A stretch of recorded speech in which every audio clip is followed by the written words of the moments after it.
Cutie Bird, dito ka lang muna ha. Antayin mo kami. Bibili lang kami ni Big Bird ng suka.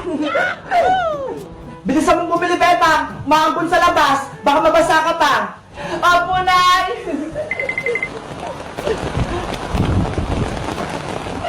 Aling Sonya, papili po ako ng suka. Anong sukang bibili mo, Bebang? Sukang malaki po, yung nakabote. Oh, ito, Bebang. Salamat po, Aling Sonya. Ito po yung bayad ko. Hala! Ang lakas na ng ulan! Parang gusto kong maligo! Siguro naman, hindi ako pagagalitan ni nanay kapag naligo ako. Minsan lang naman to. Big Bird, tara maligo tayo! Wow! Ang daming tubig! Parang ilog!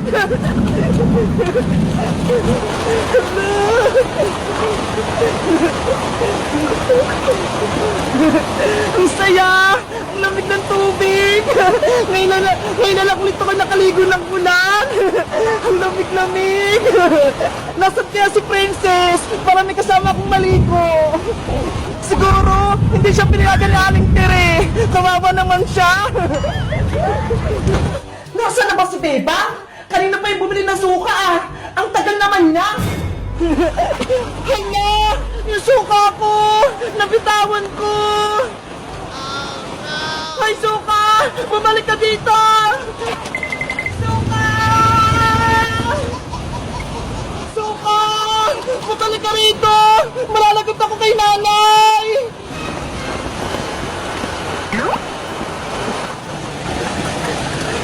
Naku! Yung suka! Nahulog sa sapa! Paano ko kaya yung makukuha? Ang layo-layo eh!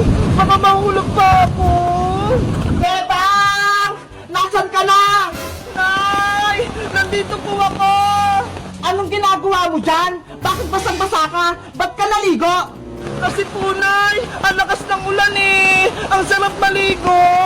Ikaw talaga? Pasaway ka? Umuwi ka na rito! Bilis! Papa! Nandiyan na ako, Nay! Mayayari talaga sa akin tong batang to.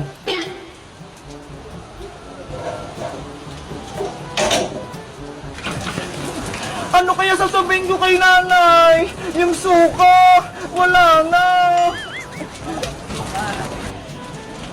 Nay, nandito na po ako. Tignan mo, basang-basa ka na, pumasok ka na lang sa loob. At nasan pala yung bibili sa suka? Nay, may masama pong balita. Yung suka niyo po, wala na.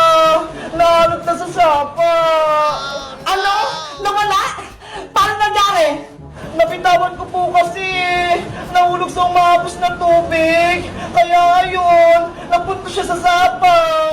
Ikaw talagang bebang ka? Pinaiinit mo talaga yung ulo ko? Halika rito, nang matukma ko tong sandok ko. Nay! Wag po! Nanay! Hinahapon ako! Huwag kang babalik dito hanggat hindi mo dala yung suka! Saan ko hanapin yung suka? Inagos na ng sapa!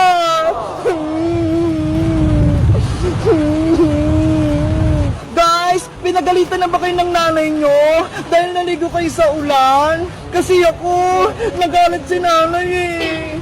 Mag-comment lang kayo kung naliligo din kayo ng ulan. Bye-bye! Nay! Anong ulam natin?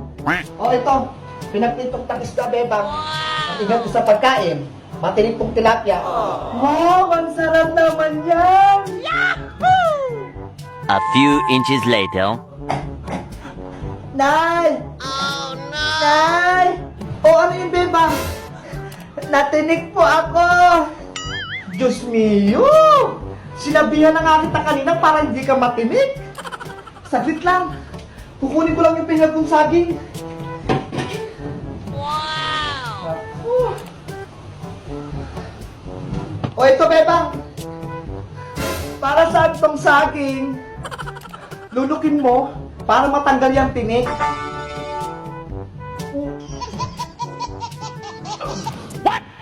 O ano? Natanggal ba? Meron pa rin masakit. Ay sus! Eto pa! Kainin mo pa to!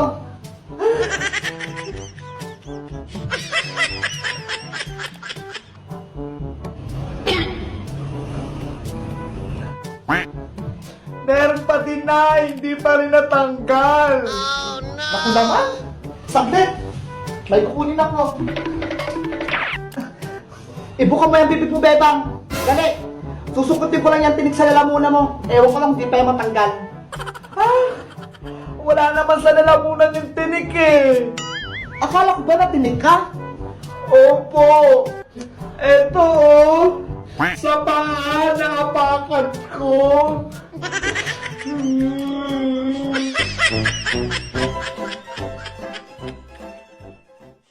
Tulong! Tulungan niyo ako! Ano yun? Parang may umiiyak. San kaya yun? May sugat ako! Tulong! Parang dito sa garden yung nagagaling yung iyak. Sino kaya yun? Titignan ko nga. Tulong!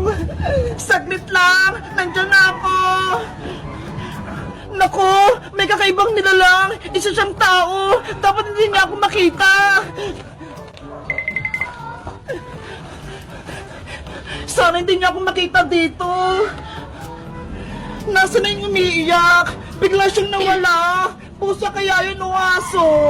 Hindi naman ako aso at hindi naman ako pusa. Ang sama-sama naman itong taong to. Kung sino ka mang umiiyak ka, magpakita ka na! Bahala ka!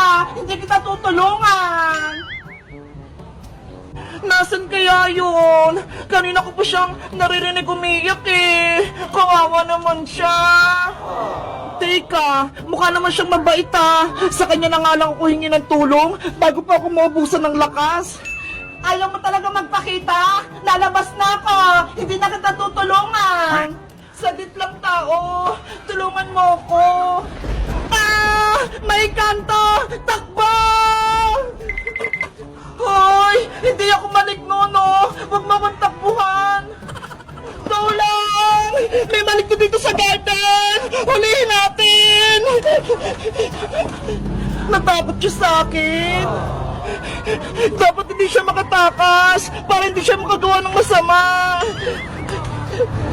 Sabi na nga ba, hindi pagkakatiwalaan yung mga tao. Sasaktan lang nila ako. Nasaan na ba kasi yung magic wand ko? Para mapagaling ko na itong sugat ko. Hala, yung engkanto pala yung umiiyak. Ano kaya nangyari sa kanya? Ayoko na dito sa mundo ng mga tao. Mapangarip sila. Gusto ko na sa kalan ng mga diwata. Ano? Isa siyang diwata? Totoo ba yun? Taong dinala? Naririnig mo ba ako? May sugat ako. Tulungan mo ako. Nangihina na ako. Nanginginig ako. Baka hindi ko na makaya. Kaya pala siya umiiyak dahil may sugat siya. Kailangan ko siyang tulungan. Bago kita tulungan, magsabi ka muna sa akin ng totoo. Isa ka bang maligno o isa kang diwata? Ano akala mo sa akin? Isa akong maligno? Kasi may pakpak ka eh. Tapos, ang laki-laki ng tinga mo. Mukha kang nakatakot. Ako si Rafaela, diwata mula sa karayan ng mga nuno sa punso. Ang galing naman! Isa ka palang diwata, ako naman si Bebang, at ito naman si Big Bird. Kinagagalakit ng makilala, Bebang. Aray ko!